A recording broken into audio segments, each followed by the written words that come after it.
Então, quase todos os investimentos ele tem oportunidade de você ganhar dinheiro, né? Vou citar o mercado imobiliário para pessoas que gostam de fazer construção, tá? Existem diversos caminhos que você pode analisar para ver se é viável ou não é viável construir um imóvel para venda, né? Mas na grande maioria das vezes, sim, é viável. Vou te dar algumas dicas para você ver se faz sentido ou não. Se você vai construir, por exemplo, no Jardim Botânico, então qual que é a primeira coisa que você faz lá? Você vai junto aos corretores de imóveis, junto às imobiliárias e vê quanto está o metro quadrado dos imóveis que foi vendido, né? Ou então você vai no cartório e verifica quanto foi vendido. Aí você vai verificar quanto você consegue construir. Se você vai, se o preço de venda do imóvel está valendo 500 mil reais na região e você consegue construir por 300 mil, significa que você tem um ganho de 200 mil reais na construção, tá? Um outro fator é você analisar o plano diretor. Normalmente, cada bairro tem um projeto na prefeitura do que vai ser feito naquela região, naquele bairro. Lá vai constar se vai ser feito shoppings, se vai ser feito avenida, se vai ser barzinho, se vai ser algum tipo de comércio, né? E com isso dá para você ter uma noção se aquela região vai ser uma região promissora de valorização, né, do mercado imobiliário ou se não é. Se for uma região que vai ser muito valorizada, e aí sim você vai ter mais o ganho real do preço do metro quadrado do imóvel no futuro. Então, significa que é um lugar que você possa estar investindo. Então, você vai ter o ganho na construção, né, que vai estar ganho aqueles 200 mil naquele exemplo que eu dei lá. Você vai ter o ganho da valorização mercadológica do imóvel no futuro, né? E além disso, você tem a maneira de financiar isso. Você pode fazer com recurso próprio, que tem um custo relativamente alto. Você pode fazer financiado diretamente pelo um agente financeiro, ou você pode fazer cartas de crédito de consórcio, por exemplo. A carta de crédito do consórcio gira em torno de 2% ao ano, mais a incidência do Índice Nacional da Construção Civil. Então, relativamente muito baixo o custo de captação. O financiamento tradicional, você vai ter mais ou menos aí em torno de 11% ao ano, tá? Então tem um custo relativamente alto de custo de aquisição do capital. E aí você tem outras maneiras de fazer o projeto de viabilidade.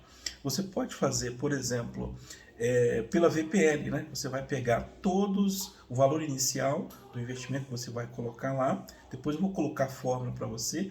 Você vai pegar o valor inicial do investimento, aí você vai colocar todos os fluxos de caixas que você imagina que aquele imóvel vai trazer para você, descontar uma taxa, né?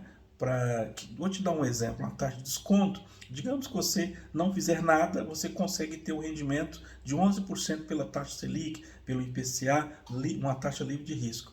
E aí você vai ter que ganhar um pouco mais. Então, quanto você quer ganhar de rentabilidade desse investimento, né? Então você coloca essa taxa de desconto elevada a quantos períodos, né? Por exemplo, 5 anos, 10 anos, aí você vê quantos que dá esse período. E aí pela VPL você consegue ver se é viável ou não é viável, né? Tem a TIR, né? É taxa interna de retorno, você vê também em termos percentuais. Tem o payback. O payback é você vê mais ou menos você vai é, quanto tempo você vai levar para empatar, para você ter aquele capital investido de volta e a partir daquele momento começa a dar um retorno para você. Então, é uma análise financeira de viabilidade econômica mais completa, vamos dizer assim. O ideal é você olhar os três, né? Tanto a TIR quanto a VPL, olhar também o payback. Um sozinho, às vezes, não é muito conclusivo.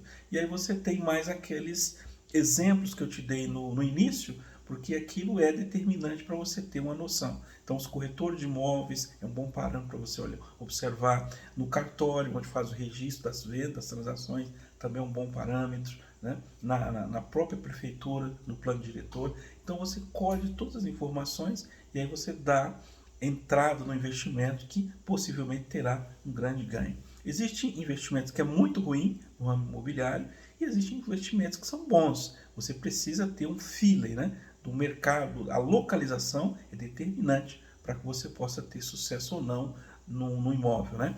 Uma outra coisa, o perfil de clientes que você quer buscar também é determinante. qual é o perfil que eu quero colocar lá. Então você tem que fazer detalhadamente um imóvel que vai atender aquela demanda específica, né? Por exemplo, hoje é muito comum a família de 2 pessoas, cada um ter 2 carros. Se você fizer um imóvel com uma garagem só, ele vai ficar vazio, porque a maioria das famílias, cada pessoa, se morar 4 pessoas, as 4 terão carro, né? Então você tem que ter 4 garagens. Se for imóvel para 3 pessoas, tem que ser de 3 garagens. Se for para 2 pessoas, tem que ter 2 garagens, e assim sucessivamente. Porque o mercado ele está mudando. Às vezes o marido trabalha numa região, a esposa trabalha em uma outra região.